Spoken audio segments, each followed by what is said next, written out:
sort of the judge's comments from the bench in that case involving the woman who is getting or got sentenced to 4 years for weapons possession. Mm-hmm.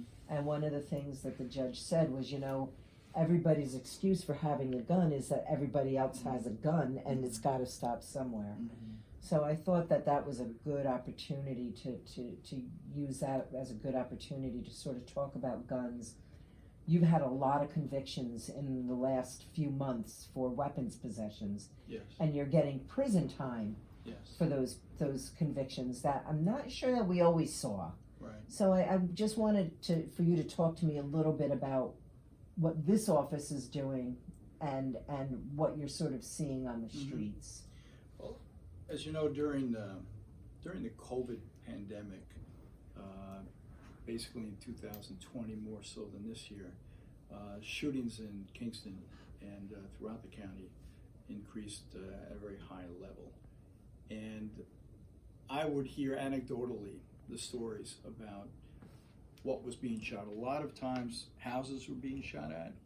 There was one incident on Washington Avenue that I know about where somebody shot a high intensity type of bullet through a house that missed the head of a 4-year-old by 6 inches.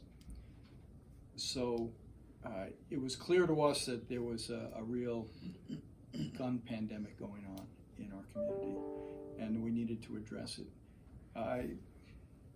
Obviously, with the Gilbert Thomas case, where, as you know the facts, he went over there to send a message by shooting an assault rifle and 9 bullets into a house that was occupied by children. This kind of concept that we can run around and shoot into houses, and that's the way we behave in Kingston, we had to actually confront that. And so I think we've been doing that. Now, Manny has had a number of these cases, and generally speaking, we have a history of the individuals that have been given prison time. There's a history of different events that we know they were involved in, maybe couldn't prove beyond a reasonable doubt that they were shooting in these instances or not, but the police have an idea about who's involved in these cases, and they tell us who's involved in these cases. And the people who got in prison time are people that we found not just once, but once and then again, carrying different loaded firearms.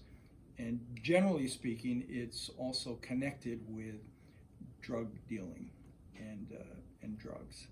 And so when you have that cluster of drugs and guns and shootings and incidents of assault, etc., and that person's background is well documented, we recommend, when it's absolutely necessary, that they be incarcerated.